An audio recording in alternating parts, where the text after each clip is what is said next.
Afternoon, Sadie and Corbin, my co-authors, and the subjects of today's podcast. So welcome.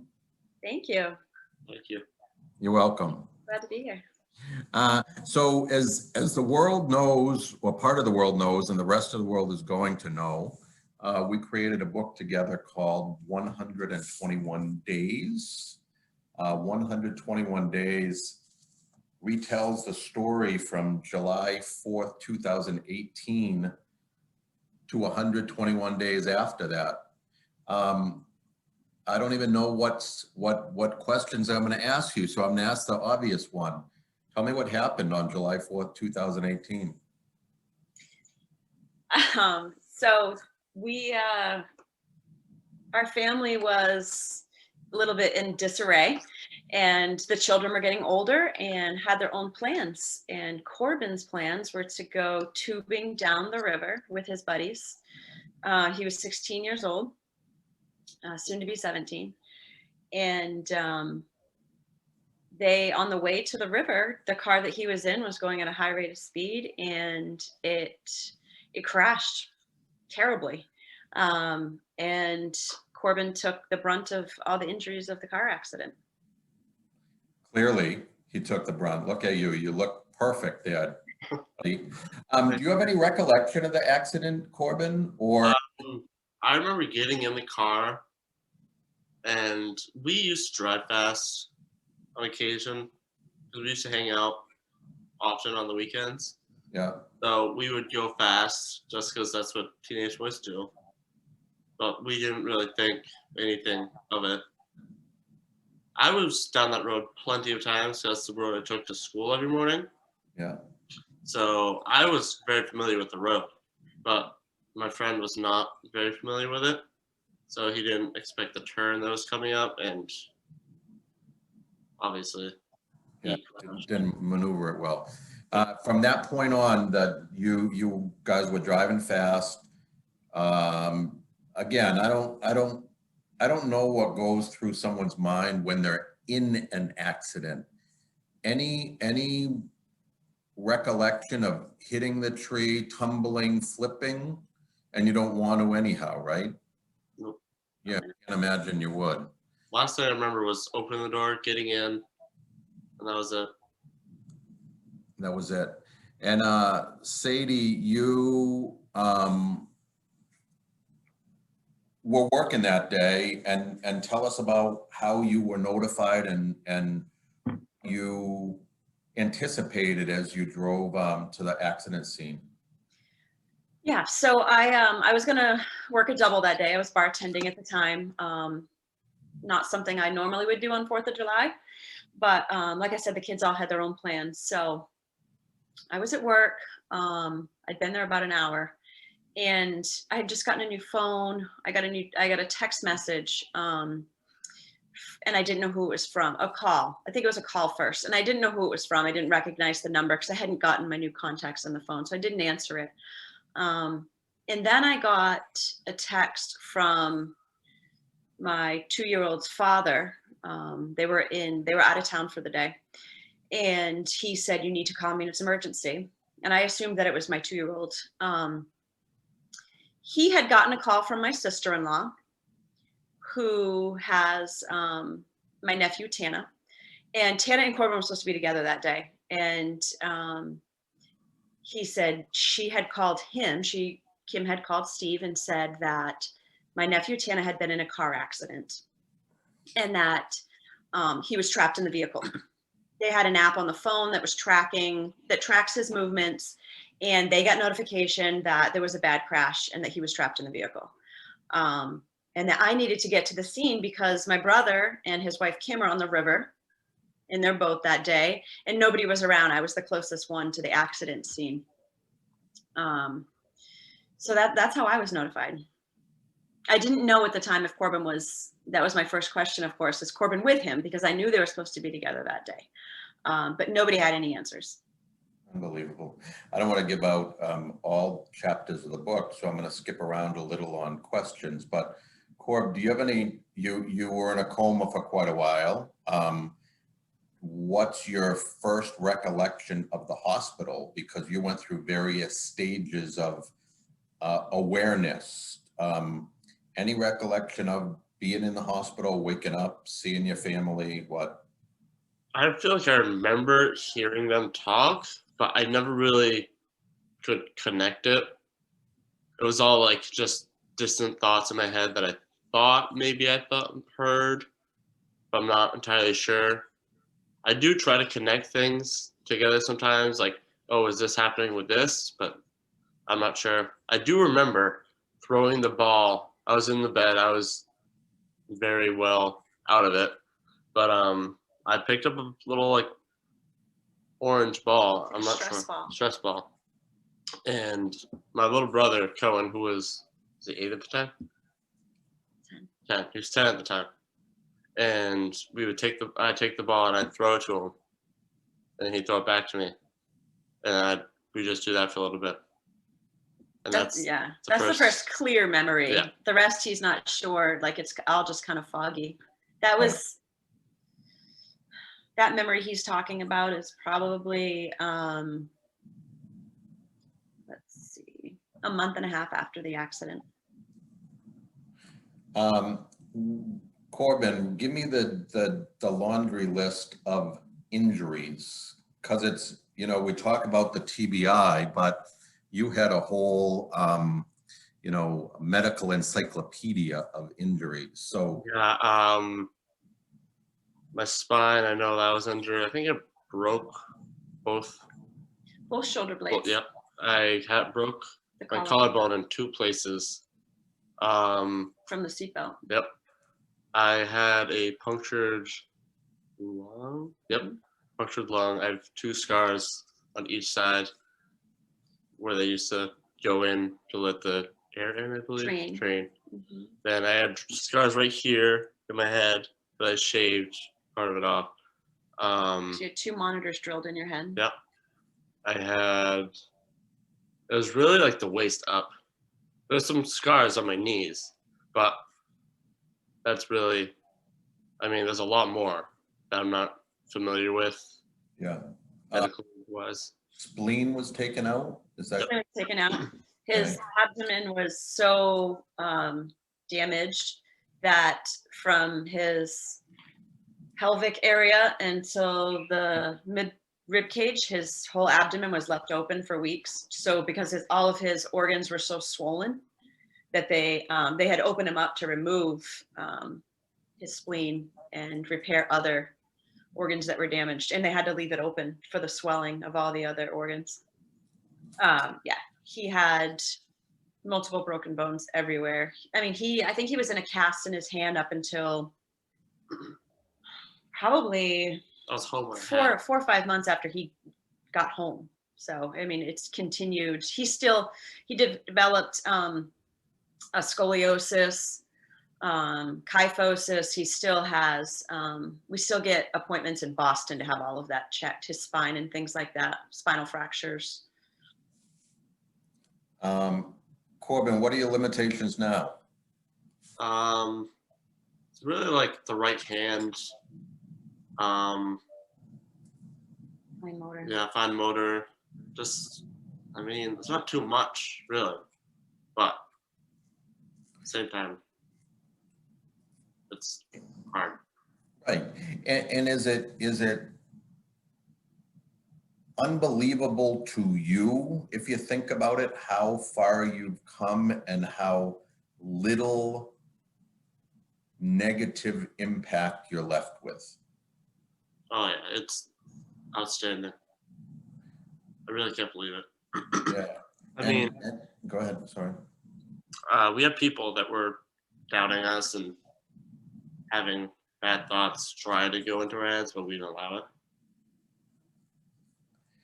Do you, I'm sure you loved your mom, you loved your family, but if you could put into words now, how has that level of admiration changed? I mean, I love my mother just as much as every other boy would, but I mean, now I feel like it's greatly increased. just because I'm with her 24/7. I mean, I kind of have to be, but it's grown anyways.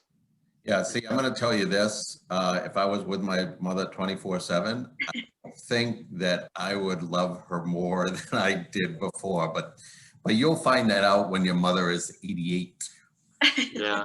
and hope that my mother doesn't watch this podcast. Sadie, share your lowest moment and your highest moment over the, I guess I'm going to say the 121 days, but obviously life has gone on since then too. So July 4th, 2018 to Thanksgiving 2020, highest moment, lowest moment, most in between moment. Well, I think the lowest would have to be July 4th. I mean, I think it's any parent's worst nightmare. You know, I think until the doctors came out and they told me to gather my family and say goodbye to him, I was kind of in denial that this wasn't going to be that bad. You just don't ever think this thing happens to you or it can happen to your family. So that would definitely have to be the lowest. I mean, telling you to say goodbye to your child, I mean, nobody could, no, you wouldn't wish that on your worst enemy. That would definitely have to be the lowest. After that, there was a lot of low, but I think there were so many highs after that. There were so many goods after that. But I think the number one would have to be day 121, when I got to finally take him out of the hospital and bring him home and be able to kiss him goodnight in his bed, knowing he was under my roof and we were all together again. There's been lots of highs. I remember when Spaulding accepted us, we were able to go there, and I knew he was going to get the care he needed there. Or when we got to Spaulding and they told me that they had faith he was going to walk out, even though at the time he wasn't even speaking. You know, those are all highs, but having him home and us all together again is got to be the best. Got it. We're gonna do a little word association. Okay, ready? Okay.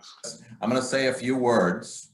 Okay. And either or both of you, tell me what comes to mind when I say this. Okay? Mm-hmm.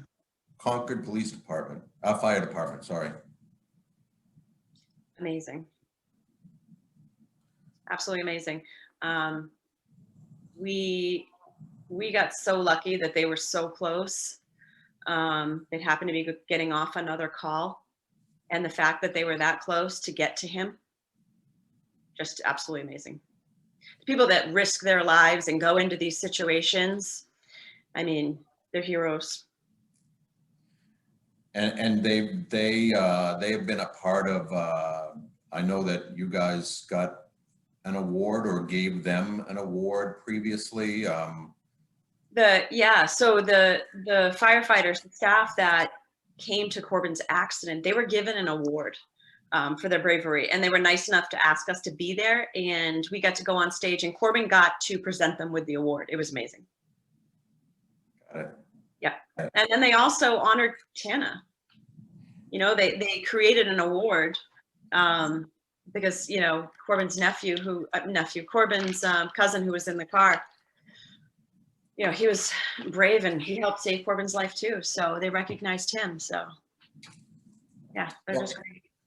The hospital staff at Boston Children's and Spaulding. Oh my goodness. There's so many words. I think grateful, family. There's so many of them that we still talk to and we still have contact with.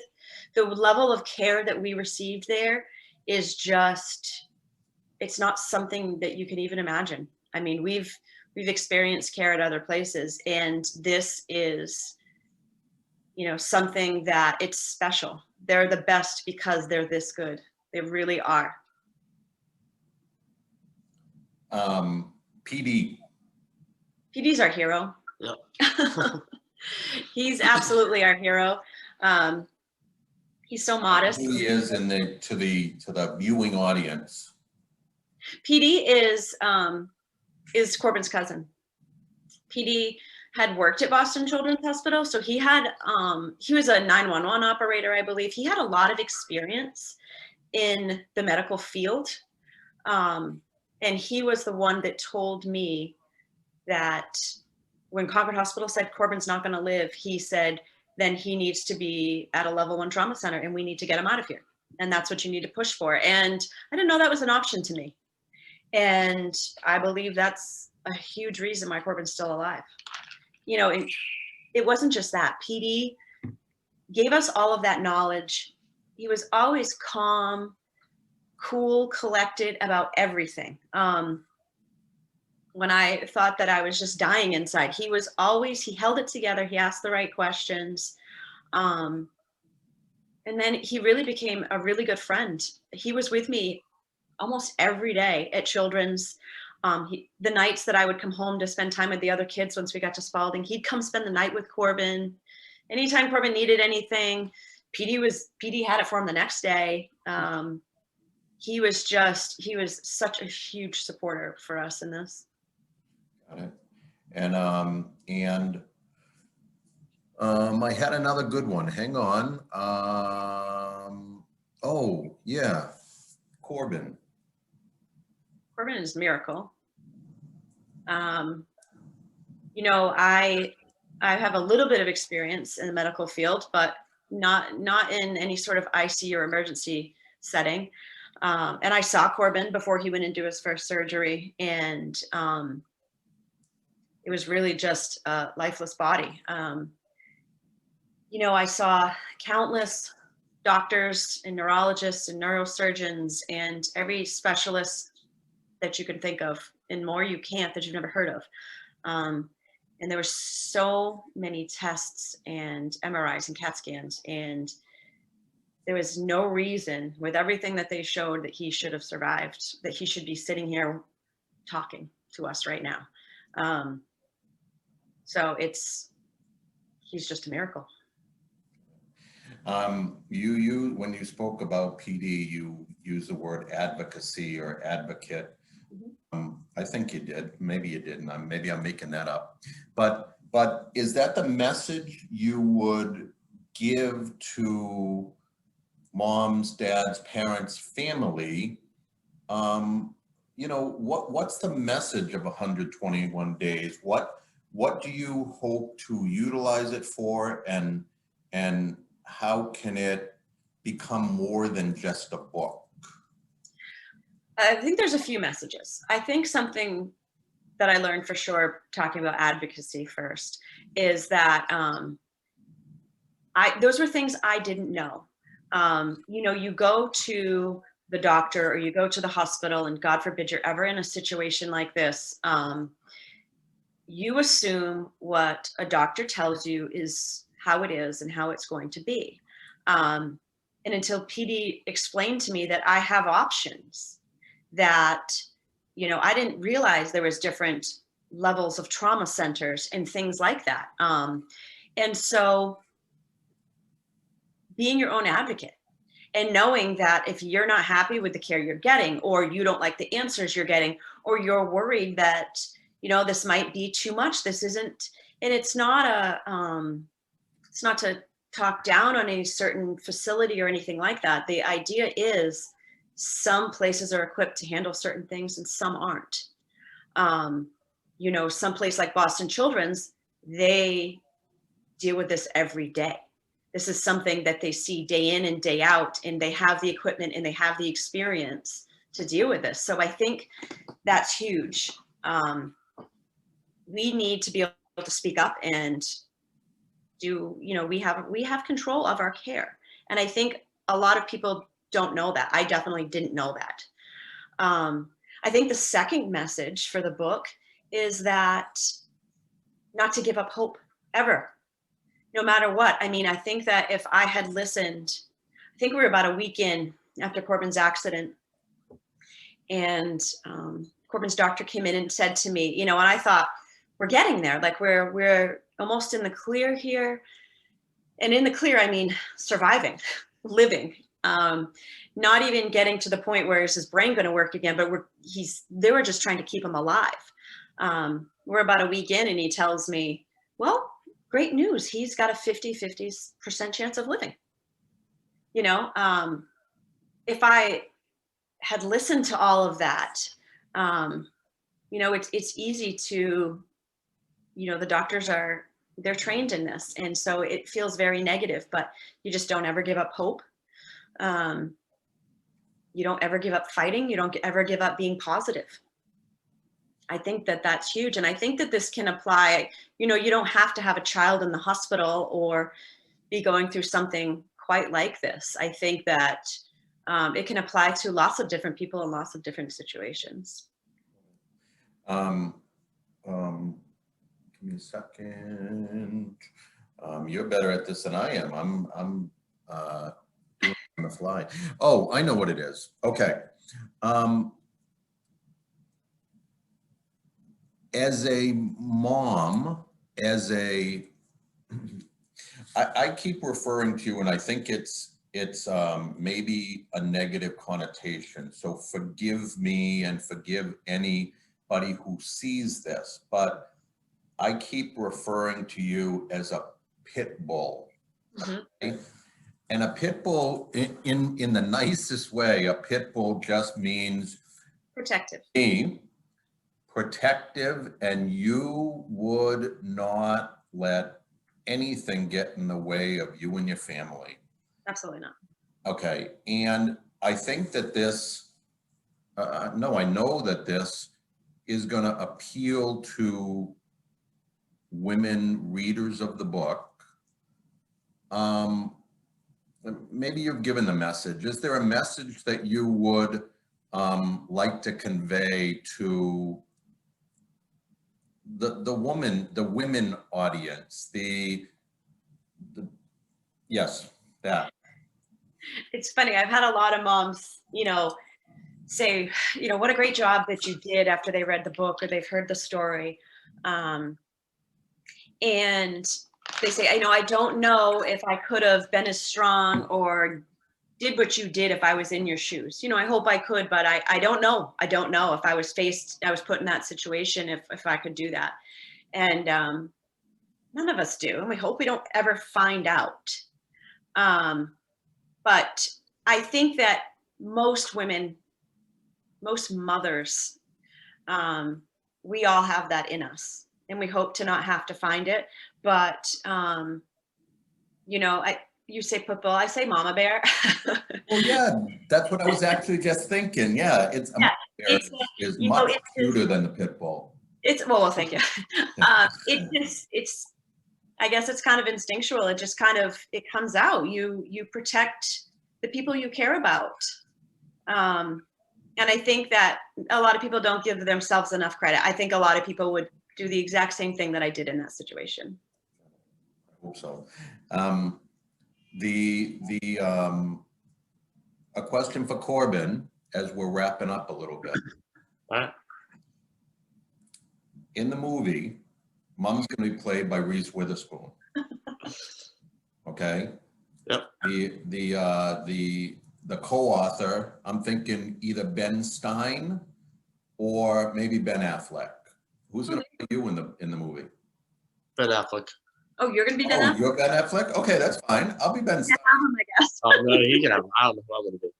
Okay, so who is going to play you? I'm seeing who was the guy who took over on 2.5 Men? The Ashton Kutcher. Oh, that'd be good. Yeah, maybe a young Ashton Kutcher. Yeah. Yeah, that's a thought. So we're going to end it with the pitch, right? The pitch is, where can people purchase the book 121 Days? They can purchase it at 121days.net. Okay. And soon, it will be on Amazon and in bookstores, first of the year, I believe. We don't have an exact date yet, but hopefully it'll be everywhere soon. Is it coming out as a ebook as well? It is. It is. So ebook, hardcover book, and movie. Fingers crossed. Okay. as you know, pleasure as always. I think you guys are much better answerers of questions than I am askers, but I'll keep looking at it and look forward to seeing how far we can take this and how many lives you can positively impact. Absolutely. All right, thanks. Thank Yeah, you. Thank you.